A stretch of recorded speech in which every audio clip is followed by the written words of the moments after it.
Atlanta's owner just walked into the room, dropped a match, and now the whole situation is burning with playoff-level intensity in week 1 of the offseason. Kevin Stefanski really thought drafting Dillon Gabriel was going to calm everything down, like tossing a glass of water on a house fire. Instead, it turned into a full-blown explosion that people are now calling the Shedeur Sanders betrayal. And let's be real, when fans start using words like betrayal, you already know this isn't your average quarterback competition story. This is something deeper, something that's been building behind closed doors, and it just erupted in a way nobody expected. The fallout isn't just loud, it's messy, emotional, and borderline chaotic. The kind of situation where voices are definitely raised even if chairs aren't being thrown.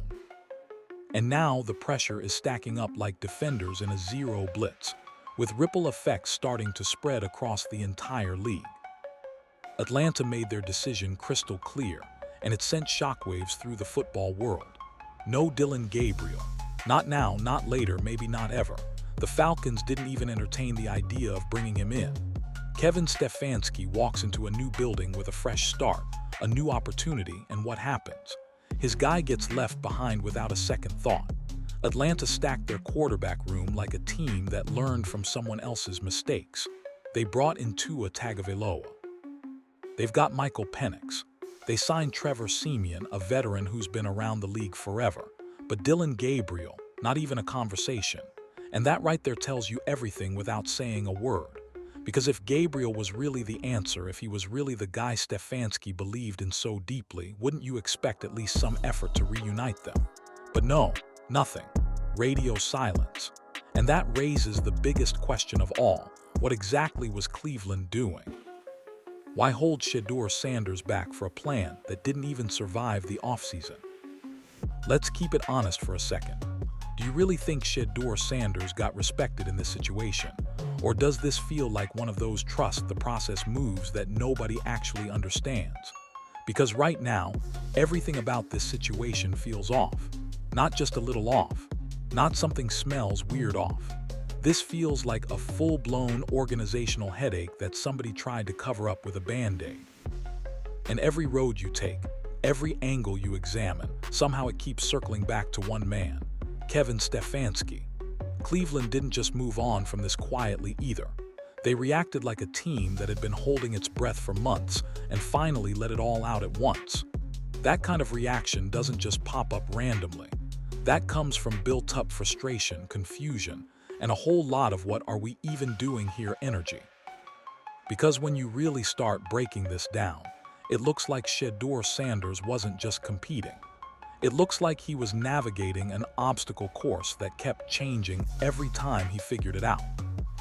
Meanwhile, Dillon Gabriel kept getting opportunities like someone had already printed his name on the depth chart in permanent ink. Stefanski kept pushing Gabriel forward even when the offense looked stuck, even when things clearly weren't clicking, even when fans at home were sitting there like, are we watching the same game? And now suddenly Atlanta doesn't even want Gabriel. That tells you everything. The same quarterback Stefanski backed so hard is now being treated like a missed call on 4th down. Nobody wants to claim it. That's not just a mistake. That's a full-on misread that could have cost Shedeur Sanders his moment. And when you dig even deeper, it gets worse. Because this didn't feel like normal competition. This felt controlled. Reps limited, opportunities delayed. Every time Shedeur started building momentum, something came in and hit the brakes like a defensive coordinator, dialing up pressure at the worst possible moment. And on the flip side, Gabriel kept getting pushed forward like the decision had already been made before a single snap even mattered. That's what makes this whole situation feel explosive. It doesn't look balanced, it looks scripted. And once fans start connecting those dots, once they start questioning play calls, protection breakdowns, even how weapons like Jerry Jeudy were being used, now you're not just talking about performance. You're talking about patterns. Because think about it. When Shedeur struggled, it got magnified like it was under a spotlight. Every mistake highlighted, every incompletion talked about for days. But when Gabriel struggled, suddenly it's excuses, context, he's developing, give him time. That kind of imbalance doesn't just happen randomly. That's coaching decisions, that's direction, that's influence. And right now, all of it is getting exposed in real time. Because every time Gabriel stepped on the field, it felt like the moment was just a little too big. Throws lacking power, reads coming late, decisions under pressure falling apart. It just wasn't there. Cleveland tried everything to make it work too. Gave him reps, gave him chances, tried to build him up like a future star. But at some point, results have to show up, and they just didn't. Meanwhile, Shedeur Sanders, when he got his shot, he made it count. He made plays, he moved the offense, he gave the team energy. You could actually feel the difference watching him. He didn't just play, he lifted the team. And that's what makes this whole situation even harder to ignore, because the contrast was right there on tape for everyone to see. You could pull up the film and watch it yourself. One quarterback trying to hold things together, the other trying to figure things out. One showing composure under pressure, the other crumbling when things got uncomfortable. And yet somehow the system kept bending to support the player who wasn't delivering. That's not normal coaching behavior. That's damage control dressed up like a game plan. And Kevin Stefanski, right now in Atlanta, he's not building momentum. He's standing on a pressure plate that could go off at any second. Because think about how wild this looks from the outside. You've got a quarterback in Shedeur Sanders who's calm, focused, and actually producing when given the chance. And yet he's the one getting pushed to the background. That doesn't add up. That's like having a star player on the bench while you're trying to convince everyone the backup is the future. And the crazy part, Shedeur didn't fold under that pressure. He elevated. When Cleveland's offense looked stuck, when things were breaking down, when nothing seemed to click, Shedeur Sanders stepped in and made something happen. He didn't just survive those moments, he flipped them. Defenders guessing wrong, plays extending, energy shifting. You could feel it through the screen. Meanwhile, Gabriel was out there struggling to find rhythm. And yet somehow, the system kept bending to support him, like there was a deeper agenda at play that nobody wanted to talk about out loud. And now fast forward to Atlanta. No Gabriel in sight, no push to bring him in, no loyalty move, just a complete reset like none of that ever mattered. That's not just a roster decision. That's a quiet admission. Because if Gabriel was really the guy, why not double down? Why not bring him into the new system and give him another shot? Instead, it's like Atlanta looked at the tape and said, yeah, we're good. And that's where this whole thing flips from confusing to obvious. Because when you ignore real talent, when you push the wrong narrative, when you prioritize the wrong player, eventually the truth shows up anyway. And right now that truth is shining directly on Shedeur Sanders. The same player who got pushed aside is now the one everyone's watching like, wait, how did this even happen? Let's not dance around it either. Dillon Gabriel's NFL trajectory has looked shaky from the jump. That's not personal, that's performance-based. Cleveland picked him, sure, but how they handled him tells the real story. Stefanski leaned on him early, gave him opportunities, tried to build something. But once things got uncomfortable, suddenly that support disappeared like it was never there. That's not development. That's using someone as a placeholder, a temporary solution to create the illusion of progress. Gabriel became the face of a plan that didn't even have a foundation. And while that was happening, Shedeur Sanders was getting buried under decisions that made zero sense from a football standpoint. Because when you actually look at the tape, it's clear Gabriel's stats didn't justify the hype. His decision-making was inconsistent, and under pressure, things unraveled fast. Missed reads, weak throws, stalled drives. It just wasn't translating. But instead of adjusting, instead of shifting directions, Stefanski doubled down and kept forcing the situation like it was going to magically fix itself. Meanwhile, Shedeur Sanders was sitting there ready, capable, and waiting for real opportunities that kept getting delayed. Reps limited, narrative flipped, spotlight redirected. And somehow he's the one being questioned. That's not just unfair, that's backwards. And fans saw it too. Because you can only watch so many drives before you start asking, why is this guy not playing more? And here's the part that really makes this situation hit different. Even with the system working against him, Shedeur Sanders still showed flashes that couldn't be ignored. The kind of plays that make you lean forward. The kind of moments that change momentum. The kind of presence that lifts a team. That doesn't come from luck, that's ability. But Stefanski, he kept running the same script. Same decisions, same preferences, same outcome. And now he walks into Atlanta thinking it's a fresh start. But the reality is those same patterns don't just disappear. If anything, they follow you. And Falcons fans might not see it yet, but if those habits show up again, this could go sideways fast. Because ignoring real talent in the NFL isn't just a mistake, it's costly. You don't get unlimited chances to figure it out. And if you keep putting the wrong pieces in place, eventually the results speak louder than any explanation. Stefanski had a chance to build around a quarterback who showed real upside, and instead, he chose a direction that didn't hold up under pressure. Now his career is sitting in a spot where every move matters, every decision gets analyzed, every outcome gets compared. And if things don't click quickly in Atlanta, people are going to start connecting dots back to Cleveland real fast, because there's already chatter. Reports claim Dillon Gabriel might still be QB2 in Cleveland even after Stefanski left, which raises even more questions. Who in the Browns organization still believes in him that much? And if he's not going to Atlanta, and he's not starting in Cleveland, then what exactly was the point of all this? Meanwhile, Shedeur Sanders is still right there, calm, sharp, and ready. No noise, no distractions, just waiting for the next real opportunity. And that's what makes this whole story even more interesting, because players like that don't stay overlooked forever.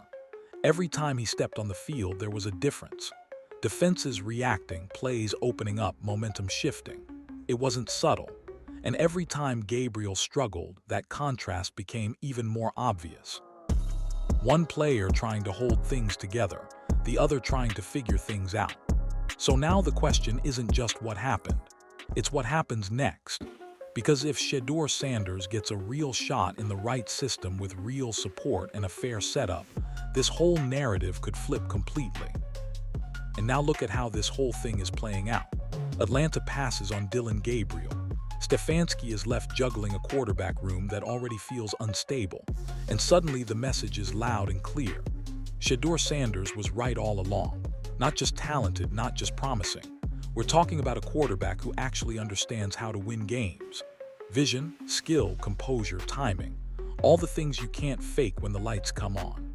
Because talent alone doesn't carry you in the NFL. Plenty of guys have talent, but Shedeur Sanders, he's got that extra layer. The awareness, the patience, the ability to step into chaos and still make something happen.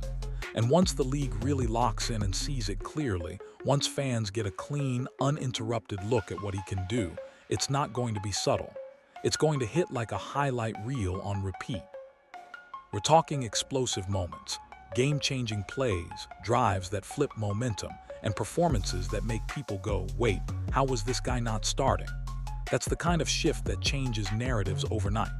And when that door finally opens for Shedeur Sanders without all the extra noise, restrictions, and questionable decisions around him, it's going to be unforgettable. Now sure, maybe Dillon Gabriel and Kevin Stefanski skate through this quietly for a little while. Maybe the headlines cool off. Maybe the questions settle down temporarily. But football has a long memory, and when people look back at this situation later, they're going to remember exactly who delivered and exactly who got exposed. Because let's be honest, Dillon Gabriel's run through all of this has been chaotic from the start. Not in a learning curve kind of way, more like a what are we even watching right now kind of way. The ups and downs weren't just normal development. They were glaring, consistent issues that never really got corrected. And then you've got moments that just make you pause, like the whole situation feeling desperate at times. Almost like someone trying to force an opportunity instead of earning it naturally. Meanwhile, Stefanski already had multiple quarterbacks to manage and somehow couldn't get stability out of any of them. That's where the real problem starts to show. Because this doesn't look like a talent evaluation issue anymore. This looks like a control issue. Stefanski didn't just pick Gabriel. He stuck with him, pushed him, and tried to shape the entire situation around him. And in doing that, he ended up sidelining Shedeur Sanders, a quarterback who was actually showing flashes of real impact. And here's where it gets even more frustrating. Shedeur wasn't just benched, he was limited. Reps held back, narrative shifting, questions popping up that didn't match what people were seeing on the field. Meanwhile, Gabriel had the spotlight, the opportunities, the system support, and still couldn't deliver consistently. Weak throws, delayed reads, pressure situations falling apart. It kept happening. And instead of adjusting course, Stefanski stayed locked in like he was trying to prove a point nobody else agreed with. That's not just a missed opportunity. That's a breakdown in decision-making. And now Atlanta is stepping into this situation like it's a fresh start. But the blueprint hasn't changed. That's the scary part. Because if the same habits show up again, this quarterback room could turn into absolute chaos real fast. You've got names floating around like Trevor Siemian, a veteran who's been around the league, steady but not exactly a long-term solution. Then you've got developmental players, projects, guys still trying to find their footing. And Stefanski is expected to balance all of this. That's not a clean setup. That's a juggling act with too many moving pieces. And if there's already a history of favoring one option over another, of limiting certain players while pushing others forward, then Falcons fans might be looking at a situation that gets complicated quickly. Because here's the truth. When quarterbacks aren't used correctly, when roles aren't clear, when opportunities aren't balanced, things fall apart. Not because the players can't perform, but because the system around them doesn't give them a fair chance to succeed. And that's the concern right now. Because what happened to Shedeur Sanders in Cleveland wasn't just about one player. It was about how decisions were made. And if those same patterns show up again in Atlanta, it won't just affect one quarterback. It could impact the entire offense. While the media might try to smooth things over, keep it simple, say everything is under control, the reality feels way more complicated. Because when you look closely, this quarterback room doesn't feel settled. It feels unpredictable. And unpredictability at that position, that's dangerous. That's how seasons start slipping away before teams even realize what's happening. Because one week it's one starter, next week it's another. Then confidence drops, rhythm disappears, and suddenly everything feels off. And right in the middle of all this is Kevin Stefanski, the one making the calls, setting the tone, controlling the direction. Which means if this goes right, he gets the credit. But if it goes wrong, there's nowhere to hide. Because right now, it's not just about Atlanta. It's about proving that what happened in Cleveland was a one-time situation and not a pattern. And that's a lot of pressure to carry into a new environment. Meanwhile, Shedeur Sanders is still out there, still developing, still improving, still waiting for that clean opportunity where everything lines up the way it should. And when that moment comes, it's not going to be quiet. Because players like that don't stay overlooked forever. Eventually, the situation catches up to the talent. And when it does, everything changes fast.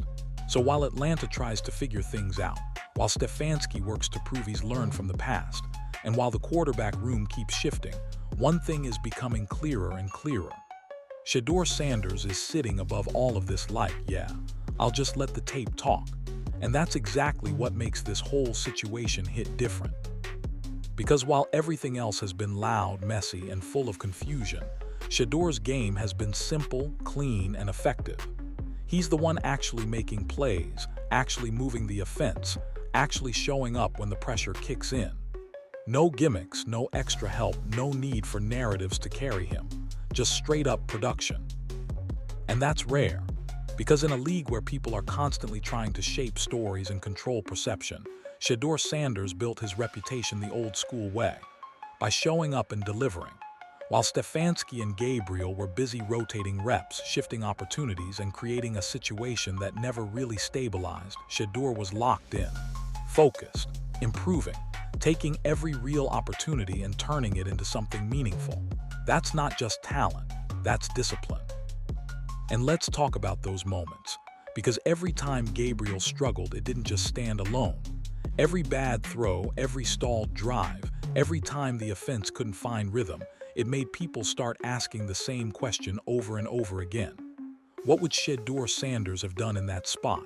And that question got louder every single week, because the contrast wasn't subtle, it was obvious.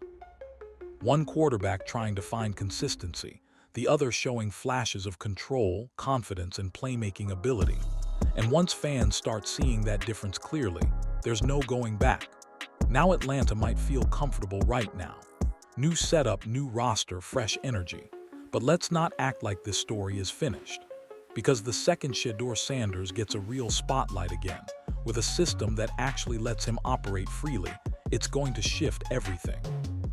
We're talking about explosive drives, confident reads, sharp execution, and the kind of performances that force people to reevaluate everything they thought they knew. That's how fast narratives change in this league. One opportunity, one breakout stretch, and suddenly the entire conversation flips. When that happens, the contrast is going to be brutal, not in a dramatic way, just in a clear, undeniable football sense. People are going to look back and realize exactly what was missed, exactly what was overlooked, and exactly who should have been given the keys earlier. Because here's the reality. You can only manage situations for so long before results take over. Stefanski and Gabriel can try to regroup, adjust, and move forward. But what's already on tape doesn't disappear. Those moments are there. Those performances are documented, and those comparisons are locked in. Meanwhile, Shedeur Sanders doesn't need to chase anything. He doesn't need to prove himself through noise, headlines, or forced narratives. His game speaks for itself, and when given a fair shot, it speaks loudly. Calm in the pocket, sharp with decisions, confident under pressure. That's not something you fake. That's built over time. And once it's fully unleashed in the right situation, it's hard to stop. So while others are trying to figure things out, trying to adjust, trying to recover from decisions that didn't quite land, Shedeur Sanders is still moving forward, still building, still preparing for that next moment. And when that moment hits, it's not going to sneak up on anyone. It's going to be loud, clear, and impossible to ignore. Because at the end of the day, this whole situation comes down to one simple truth. Kevin Stefanski made a decision. He tried to build around Dillon Gabriel, and it didn't deliver the way he expected. And now the ripple effects are still being felt. Atlanta might think they're stepping into a clean situation, but if the same patterns show up, if the same decision-making process repeats, this could get complicated quickly. Meanwhile, Shedeur Sanders already showed what he can do. No shortcuts, no extra push needed, no system trying to carry him. Just real ability showing up when it mattered. And that's why when everything settles, when the noise fades, when the next opportunity arrives, the outcome is going to be clear. Because players who perform under pressure, who stay ready, who keep improving even when things aren't going their way, those players don't stay overlooked forever. So yeah, Stefanski made his move. Gabriel had his chances, but Shedeur Sanders, he's still right there, still rising, still ready to take over when the door opens. And when it does, that's when everything changes.